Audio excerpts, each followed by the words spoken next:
you might remember that I mentioned a couple of times in the last lectures that it is very difficult to reproduce some of the membrane phenomena, be it a membrane protein related or be it a membrane lipid related, because because of the intimate lipid protein interaction. Sometimes it is not possible to replicate that in the native conditions. But uh, what has been possible over the years is to dissect out each of these phenomena and protein specific phenomena, and one has been able to characterize or identify the function of very important class of membrane proteins. And this has been possible by uh, you know development in the reconstitution biology, where you take a sort of bottom-up approach. You take very minimum components of a biological phenomena, and then try to build up from that, and then gradually add on to complexities. And this has been very successfully applied in the field of membrane fusion and fission. I think one of the membrane remodeling process that can be very easily studied in the form of membrane fusion. And membrane fusion can actually be very easily studied using various uh, various uh, in vitro methodologies, because not only there are fusion proteins which can be reconstituted, but there are chemical fusogens which will replicate the mechanism of uh, fusogenic proteins, for example, viral fusogen for that purpose. So there has been a field in membrane biophysics where people have been studying different aspects of membrane fusion by purely reconstitution-based experiments. And then they have been able to reconnect the findings of these experiments into a more of broader in vivo or cell biological context. Sometimes some of the experiments, or particularly membrane remodeling, for example, fusion and fission, may not be studied in live cells. And although there are reports coming out from various labs that people have been successful in doing that, particularly, for example, let's say entry of virus. People have been studying it in live cells with difficulties, but I would say that you know they're gradually approaching to more and more successful experiments. But then, since there are wealth of information already available from in vitro experiments, it is very sort of I mean, it becomes handy to have data from these in vitro experiments. Anyways, cut a long story short, that for all these reconstitution purposes, we need model membranes which will be effectively recapitulate the physiological processes. Other than that, we also need model membrane for various biotechnological applications. One particular example is drug delivery. I think all of you may know that liposomes, that or the very simple form of model membranes, are actually very potent drug carriers. And in fact, this has been used at least over the last 3 4 decades. In fact, a lot of the membrane biophysics, as I was discussing in my previous lectures, have been learned by simply learning liposome. And in the discovery of liposome is, again, it's, very simple. It's liposomes was discovered by a guy called Alex Bangham, and he just threw in some lipid, and then vigorously shaken the aqueous dispersions of lipid, and then what he end up with is multilamellar vesicles. Later on, more techniques have been developed in order to get what is now called unilamellar vesicles. So one of the advantages of liposomes and the liposome technologies, we can actually generate different size of liposomes, and based on different needs, we can tune the size by simply choosing a filter, uh, and for various purposes, we can use various size of liposome. Apart from biotechnological applications, liposomes have also been used from membrane biophysical studies, but mostly for spectroscopic observations. Fluorescence spectroscopy, NMR spectroscopy, ESR spectroscopy, because see the liposomes are already, as I mentioned, is in the order of 100 nanometer, and they can be all the way up to 200 to 500. Sometimes you can make larger vesicles by having a larger filter size, and you can push it all the way up to 800 to sub-micrometer. But then they're still not be resolvable by uh, typical diffraction limited microscopy. So they're not good for use in microscopic studies. They are very well used for fluorescence spectroscopic studies and other forms of spectroscopic studies, but not amenable for microscopic studies. Um, Other than liposomes or small unilamellar vesicles, there are uh, there are similar uh, similar dimensional model membrane, for example, nanodisk, which is mostly used for NMR studies and for protein reconstitution purposes. The advantage of nanodisk is, since these are sort of asymmetrical in shape, they can be very well aligned in the NMR field, and which helps in getting better signal. So a lot of membrane protein reconstitution studies, for example, based on structure determination, are now being carried out in nanodiscs.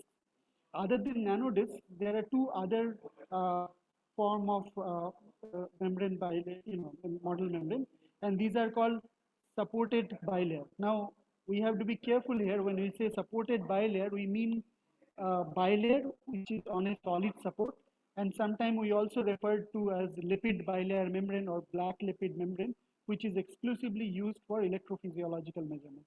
I'll come to that. So this cartoon here shows what is called a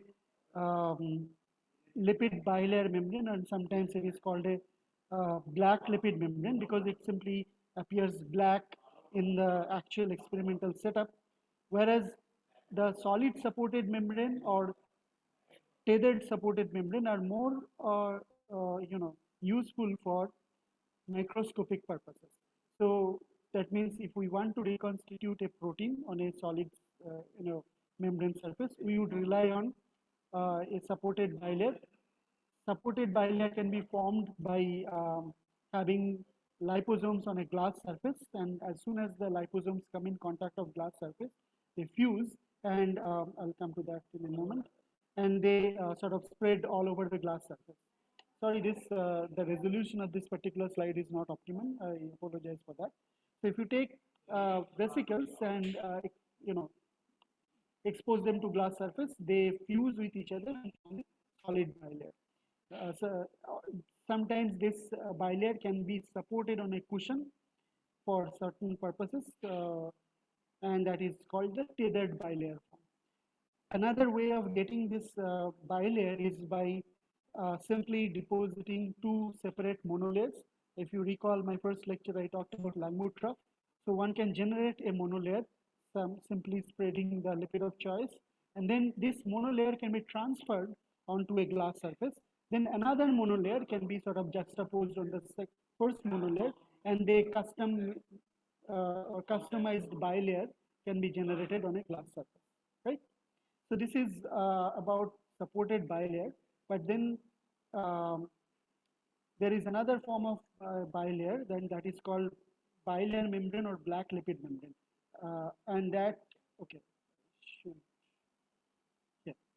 So what is done in this sort of model membrane is we take a chamber with two electrodes set in, and these two chambers are separated by a Teflon separator, and the Teflon separator has a narrow orifice, so we call it aperture.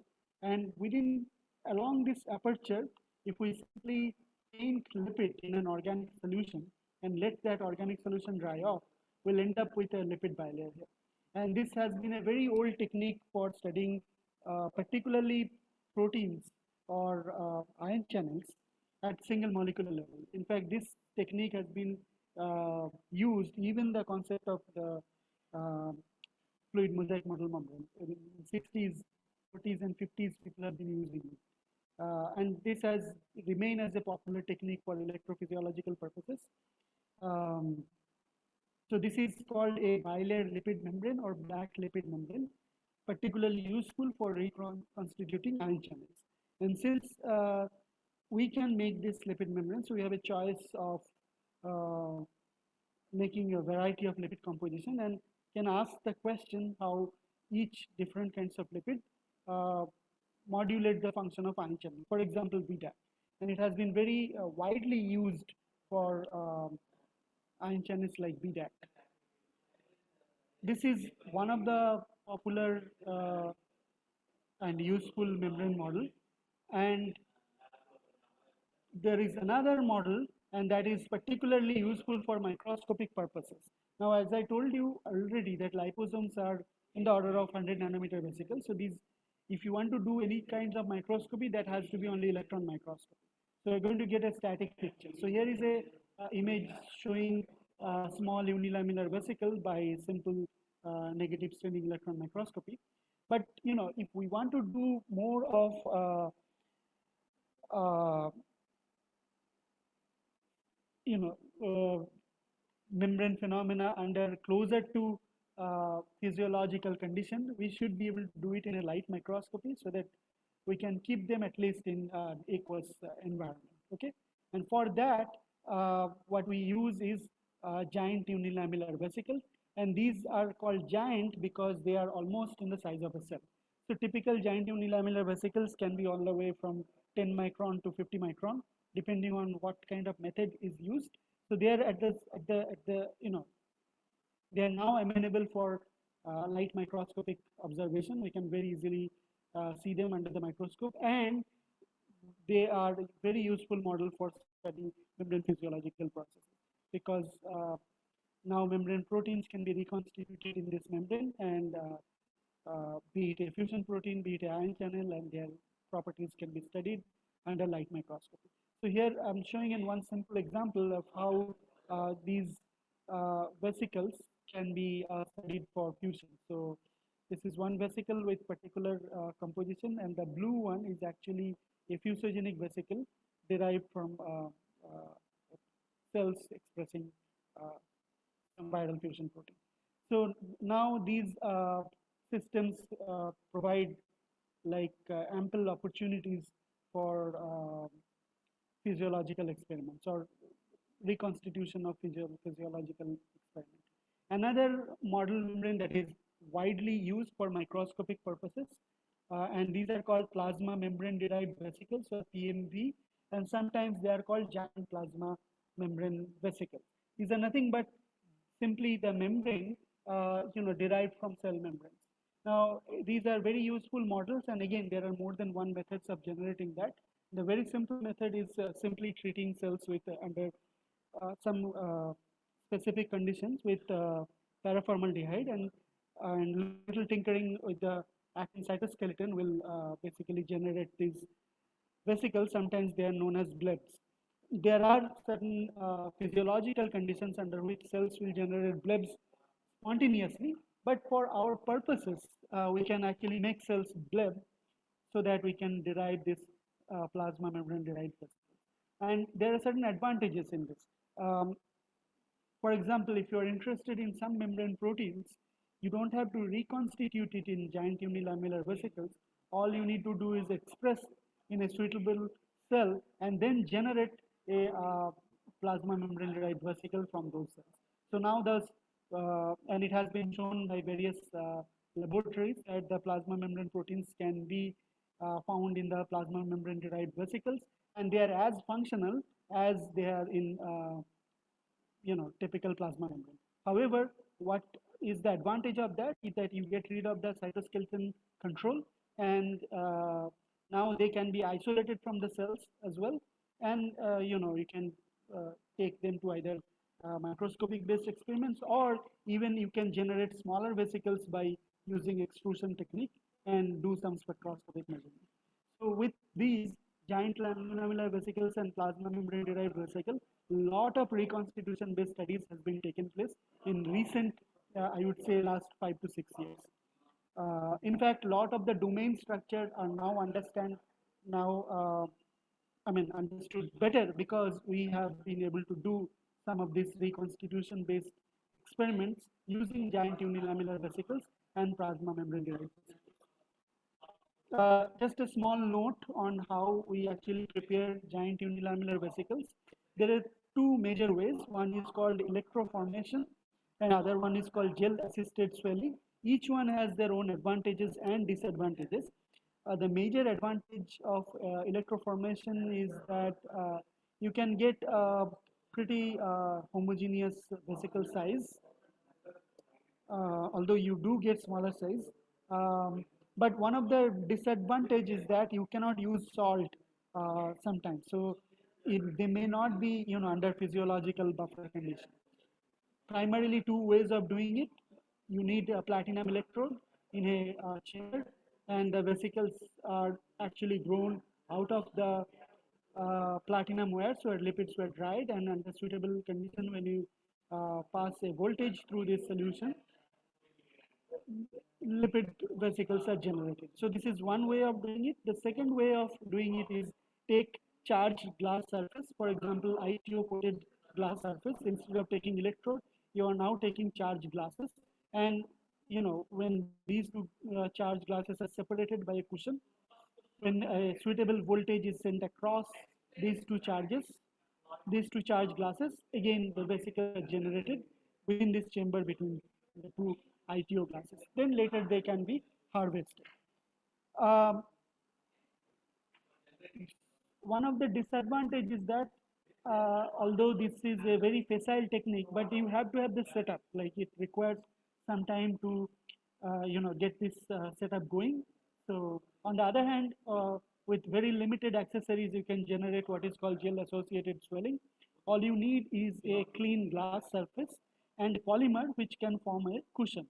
So most of the time this polymer is PVA, a polyvinyl alcohol, and you can create a PVA layer on the glass surface, and on top of that we can have a lipid solution dried up from an appropriate organic solvent, and then when the lipid solution is dried out on the polymer surface, if this setup is now hydrated at a specific condition, vesicles will generate from the polymer surface. And this is a very equilibrium way of generating vesicles, so no deformity, no possibility of lipids being degraded under high voltage. So all the disadvantages that are associated with electroformation can be avoided in gel-assisted swelling. However, this is a slower process compared to electroformation, but it's an equilibrium process, so less strained vesicles will be generated. So largely, these are the processes that has been used in generating giant unilamellar vesicles.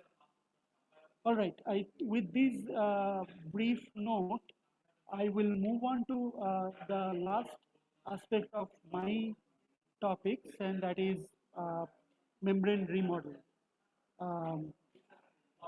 Sorry, this is supposed to be an animation, but it came before that. Now, what do we actually mean by membrane remodeling? Sometimes it is also referred to as membrane deformation, and that means deviation from its typical lamellar organization. Now, here is a cartoon from a very informative review from Jones, Stakoyak, and others, in fact, Liz Miller, and where they have captured different scenarios in cellular life where extreme curvatures are generated. What we mean by extreme curvature, for example, let's say, think of when a vesicle is budding out from the cell surface, or either it is coming out, let's say in case of fission, or it is coming in the case of endocytosis. So these junctures are actually highly curved membranes, and whenever there is a high curvature, they are actually membrane is deviating from the linear membrane model that I have been discussing so far. So these curvature generation is mainly referred to as membrane remodeling. And this is not only relevant only in case of vesicle generation or infusion, there are structures in cells itself uh, in under equilibrium conditions where you can see this kind of extreme curvature. For example, Golgi architecture, uh, sometimes the nanotubes in membranes, uh, secretory vesicles, trafficking vesicles, they're all in the order of 100 nanometers. So you can imagine the curvature that is stored in these small vesicles. Uh, Here is another examples, and this is taken from various sources and put together in a review, or rather a very influential review by Josh Zimmerberg and um, yeah, and then so in this Misha. It's Misa Misha. Kozlov. Yeah, and like people, I remember like say, I mean, sorry to interrupt, but I remember like say he is a brainchild person. Like say people try to surrogate his mind for the, I think the simulation study. That's what the statement made by the Tom Rappaport as well as for the Lornia Chanomodic. Yes. At least he Yeah, was the one who I conceived the idea explained for. to them. Yeah, So yeah. this is, Sorry, good. Yeah, although I please. have referred to this particular review, but I'll send the paper along that Yeah. written by George Zimmerberg and Misa Kozlov. And there is a connection here because Misa Kozlov works very closely with Lonia Chandomordic, who is actually Santos's mentor in his postdoc. So it's a very, I mean, this particular group of individuals, George Zimmerberg, Lonia Chadomondic, and Misha Kozlov, they have been trying to understand what are the forces that are actually at play in generating this kind of curvature and how some proteins support this kind of curvature. Along with, George Zimmerberg, Lonia Chadomondic, there are a couple others have joined the group from various parts of the world. And Jen Stekoyak is one of them. Liz Miller is one of them, and there are many. So I'll send along the reviews. For example, Bruno Antoni, who has been trying to understand how one particular form of curvature is generated. So it's a very active field, and I must say that this is not only the realm of cell biologists who are trying to understand what are the sort of implications of these extreme curvatures in cell biology. A lot of physicists, for example, Misa Kozlov, are also interested in trying to understand what are the basic physical processes that are involved in it. So not that everything is understood, not that everything is known. However, there are some predictive models and then some ground rule that has been established. So that for in next couple of slides, I will take you through what are the basic mechanisms that have been so far accepted by the whole community that are responsible for generating these kind of curvature. Now, once again, I remind you, where are these curvatures seen? See, mostly if you look at plasma membrane, that will be flat. But there are regions in the plasma membrane where a lot of these deformations going on in the form of either endocytosis or exocytosis. And these are the sites for extreme curvature. Other than that, there will be, of course, um, Golgi and ER and the secretory vesicles um, where extreme curvatures are generated. How exactly people in the field learned about how some of these proteins generate curvature? They were basically interested in the proteins which are involved in generating this vesicle, for example, clathrin, or the proteins that are associated with clathrin in generating this vesicle, for example, dynamin. And then once these proteins were isolated, purified, people realized that these proteins themselves will have the ability to generate and support curvature. So this is one aspect that has been understood, and people are still trying to find out similar kinds of proteins. Uh, on the other hand, from theoretical point of view, few things have been understood pretty well. For example, how do we actually define curvature of a given system or given membrane system? Mainly, according to these following nomenclature, I'll say C1 and C2 there are two curvatures of, so in order to define the whole curvature of a vesicle, we need two curvatures, and these are called principal curvatures, C1 and C2. They are mostly called as geometric curvature because they're coming out of the shape of the object. Uh, when we combine these two curvature in arithmetic way, we get the total curvature, which is nothing but the summation of these two individual curvatures, C1 and C2, and we get another fancy term. It's called the Gaussian curvature, which is nothing but the multiplication of these two curvatures. They appear in different theoretical models of understanding how membrane curvatures generate. In fact, the formal way of defining curvature in membrane biophysics is actually bending.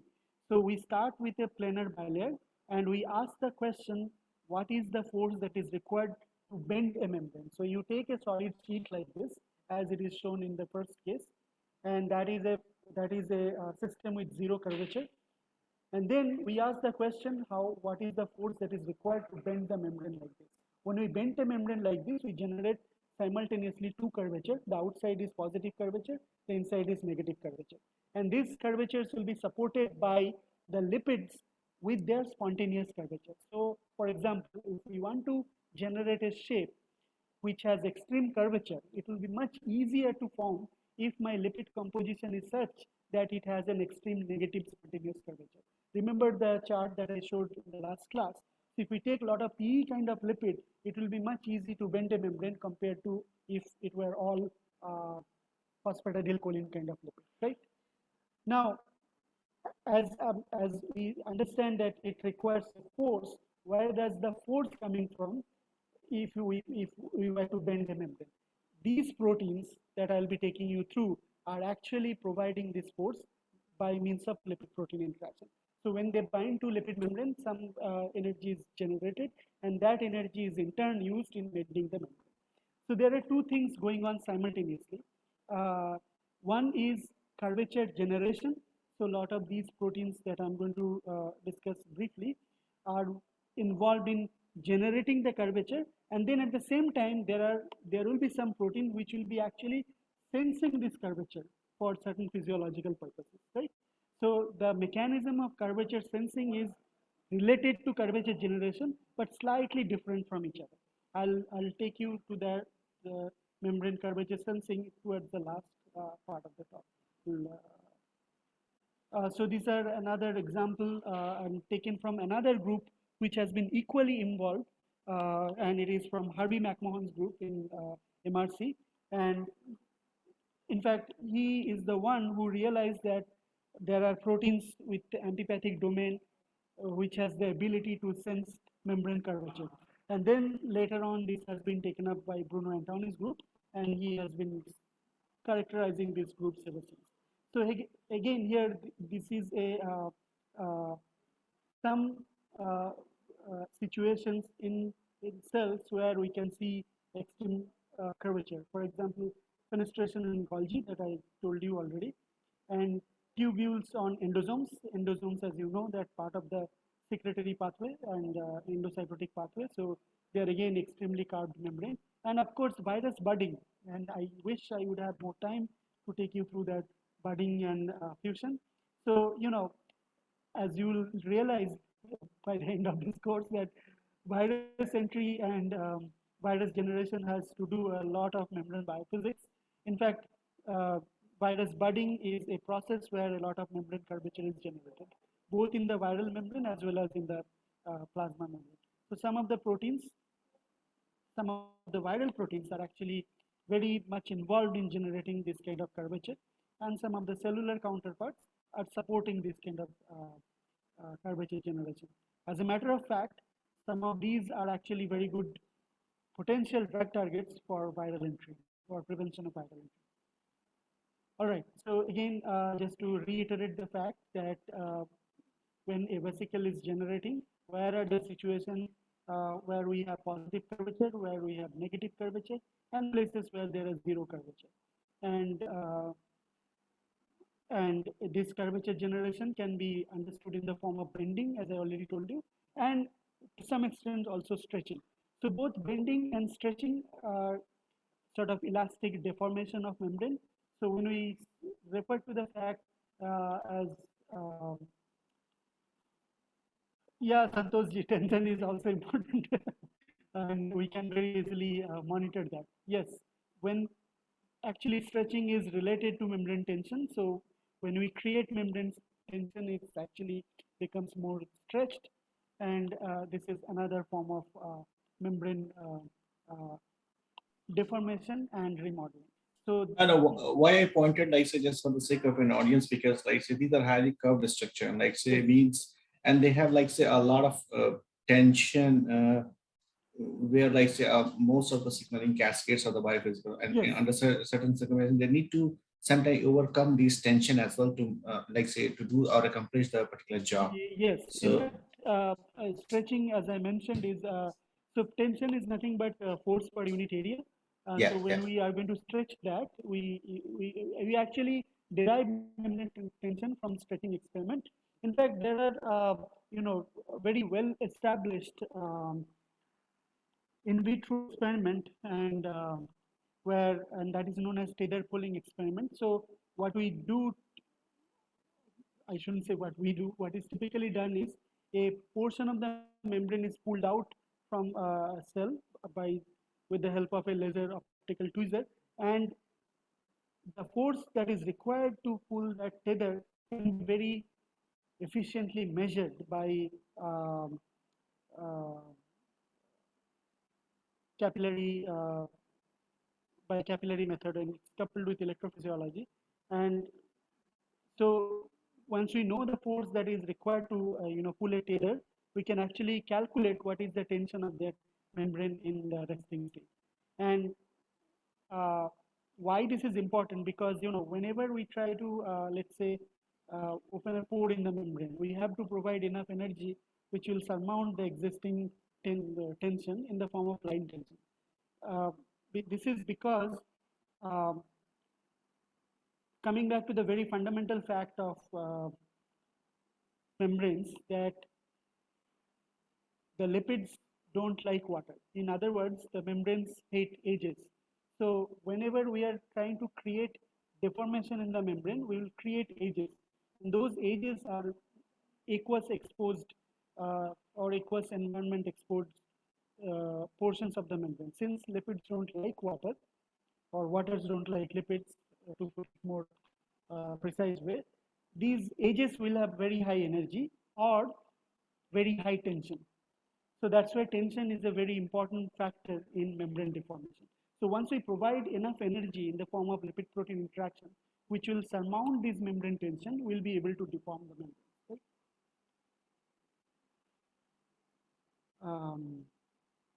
All right. Now I have been talking about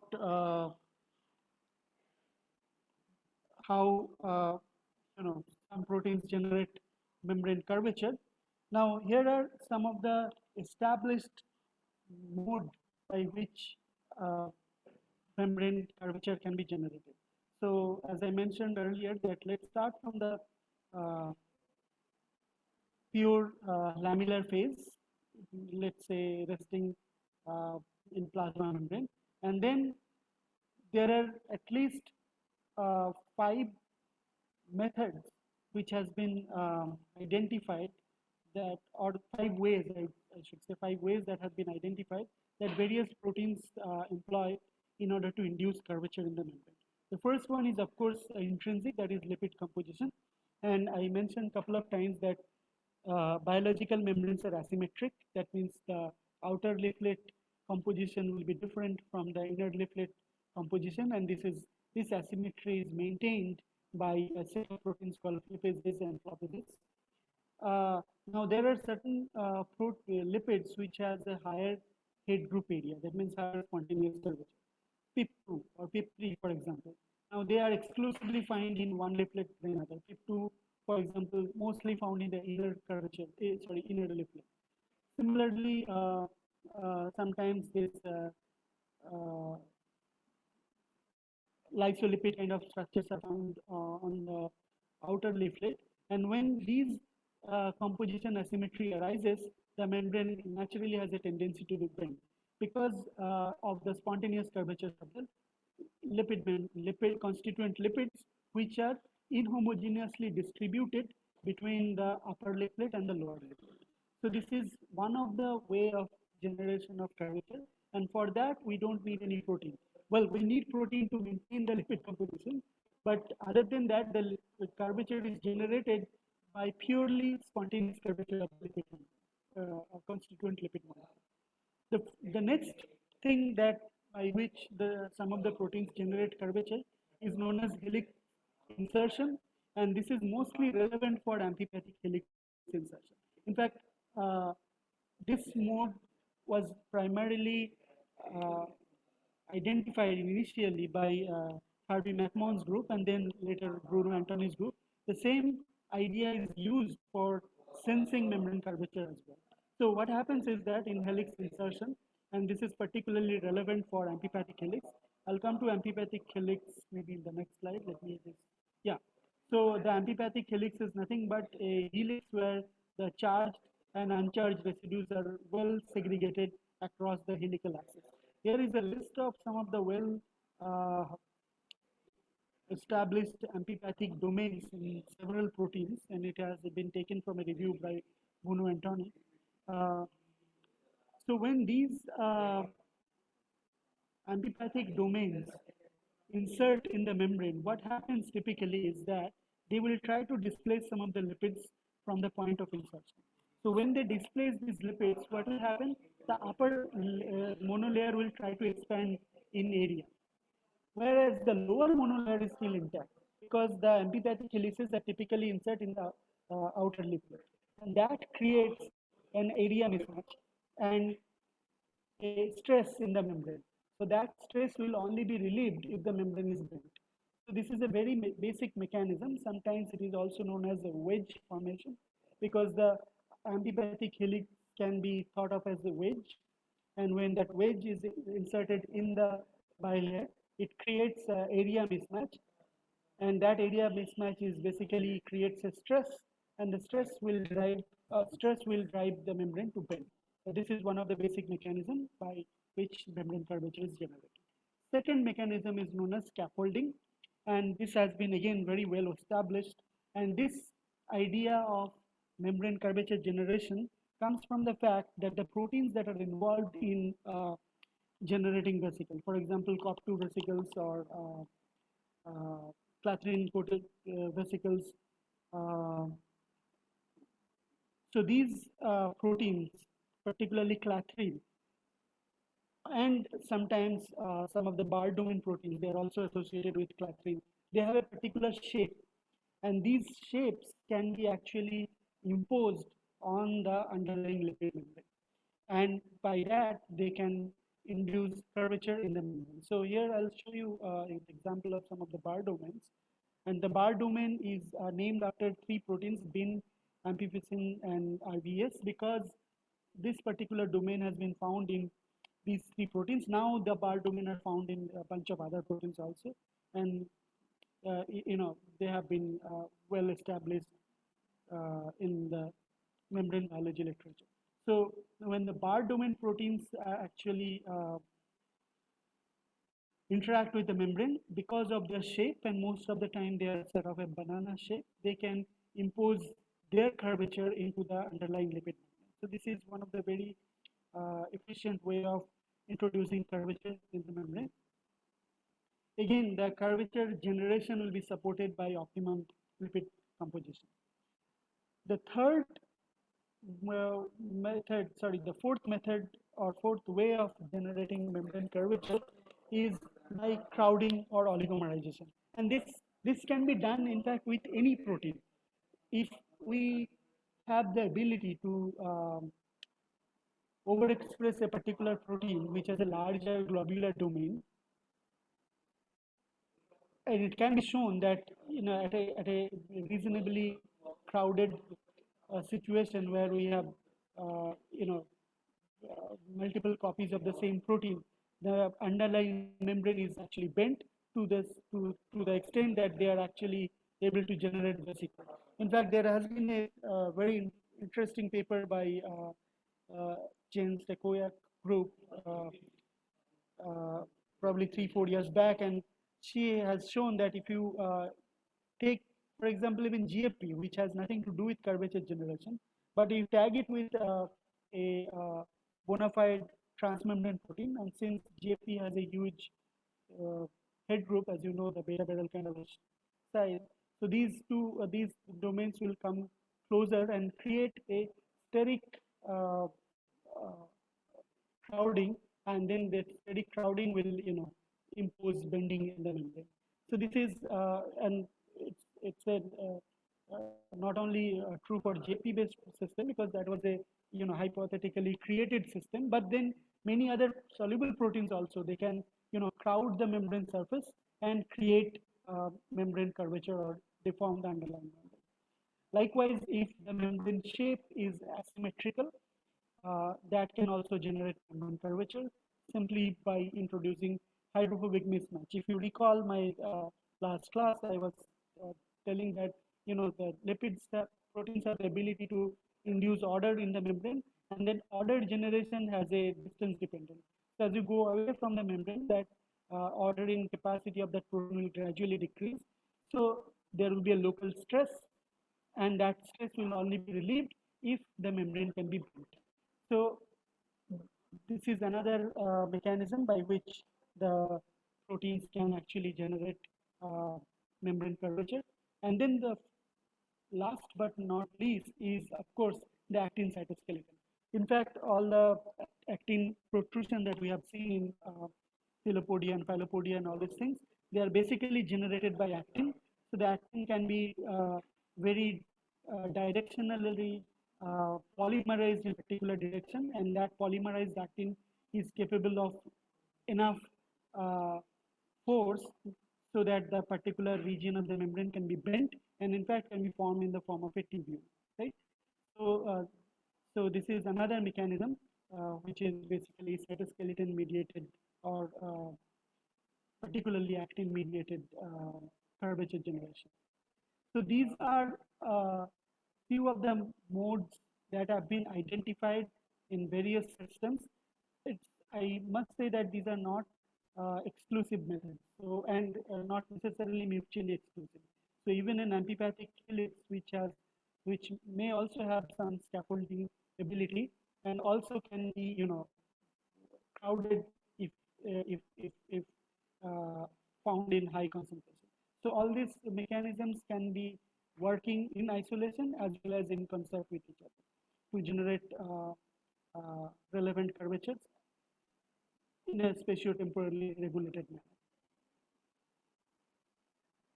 So I already mentioned about the amphipathic domains and how amphipathic domains are likely to create curvature. In fact, this has been very well established, and we can actually find out how curvature generation or we can quantify curvature generation. In fact, I should have a slide for that, but since I don't, let me just explain you how exactly we measure curvature generation in a reconstitution-based system. So there are primarily two ways. If we take one of these proteins which are capable of generating curvature in cell biological context, if we take them into reconstitution-based system, what is most likely going to happen is they will induce tubulation. So we'll take giant unilamellar vesicles or even small unilamellar vesicle, and what will happen once you introduce these curvature generating proteins, the membrane will be deformed in the form of tubule. We can either find, either we can study them using electron microscope, or we can see them live under light microscopy using GFP as a model. Using GUVs as a model membrane system, right? And this has been very routinely used. In fact, one of the best way to identify a curvature generating protein is to have a GUV based system, throw in that protein of your interest, and if it is tubulating the membrane, that means it is likely to generate curvature in the membrane, most likely the positive curvature. And if you see the giant unilamellar vesicle is producing smaller vesicles inside the lumen of the vesicle, then that means this particular protein is creating negative curvature. These are the routine assays that has been used in the literature for curvature generation. And since these are now amenable for either electron microscopy or light microscopy, you can get the dimension of these particular vesicles, and on that we can estimate what is the curvature. Once we know the curvature, we can go to Isha Kozlov, and he will be able to calculate the energy that is required to generate this kind of curvature. So the way that it works is the physicists require the data. That means what is the exact dimension of this curvature, so that they will be able to calculate the energy. And once we know the energy of these proteins, in turn we'll be able to predict the curvatures that will be generated by this protein. So it's sort of a cyclic process between cell biologists and membrane biophysicists like Nisha Kozlov. All right. Here is a small note on how the proteins, some of the proteins are actually sense membrane curvature, and how we can identify whether a protein is sensing a curvature or not. And this has to do with, let's say we have a protein or a larger protein which has a domain of potential curvature sensor, then it should show a sensitivity towards geometric curvature. Meaning, if we were to look at the binding of this protein towards various curvatures or various size vesicles, we would see a strict dependence. And that dependence is based on the curvature sensor, right? So the binding of these particular proteins will be dependent on the curvature. And if any protein shows that kind of feature, that means it has a curvature sensing ability. Sometimes the proteins will have intrinsic curvature, much like in the sense lipid molecules will have a curvature. So if they find appropriate lipid composition, the binding will be high because of the match of spontaneous curvature. And if the curvatures don't match, then there will be reasonably less binding. And that's how some of the proteins are actually sense the existing curvature and appropriately modulate the lipid composition, if that is a part of a signaling or metabolic system. All right, now I'll just take one more slide and just to explain where are these things required or manifest. And one of the ubiquitous process in cell biology is membrane fusion, and Santosh ji will attest to that. And it's a ubiquitous process in physiology, and we wouldn't be here if there is no fusion between sperm and egg. And other than that, intracellular trafficking or vesicular trafficking is nothing but a collection of fusion and fission processes inside the cell. And exocytosis is, of course, where the content filled vesicle comes and fuse and release the content, and it's particularly relevant in synapse or between two neurons or in neuromuscular junction. And last but not least, and very important in contemporary context, is viral entry to host cell. And these most of the enveloped virus uses fusion as a way to get into the host cell, and viral proteins, that's how are very potent fusogenic proteins. Now collectively these processes can be thought of as membrane remodeling, because during fusion the bilayer has to deviate from its lamellar geometry, and I'll briefly mention about that. Now just a simple note on why we need these proteins in order to fuse. We understood that how vesicles are generated, but there must be something that are stabilizing these vesicles from each other, right? And that is a layer of water molecules, and which create what is known as repulsive vibrational force. So whenever two vesicles approach, this water layer between the two vesicles will create a huge repulsive force, and that will prevent from establishing molecular contact. So in order for these two vesicles to fuse, these molecules, these water molecules have to be removed. That means the vesicles have to go through a dehydration step, which is an energy requiring process. And what is that going to catalyze this process are fusion proteins or fusogen. So the binding of fusion proteins or fusogen to membranes will create energy, and that energy will in turn be used to drive out these molecules so that molecular contact can be established. So that's why most of the fusion proteins or viral proteins are actually fusion proteins. And along with that, there are some chemicals which can also mimic the action of fusion proteins. For example, polyol or glycerol, or polyethylene glycol, which basically any molecule which has the ability to dehydrate the contacting vesicle will have the ability to introduce fusion by means of osmotic stress.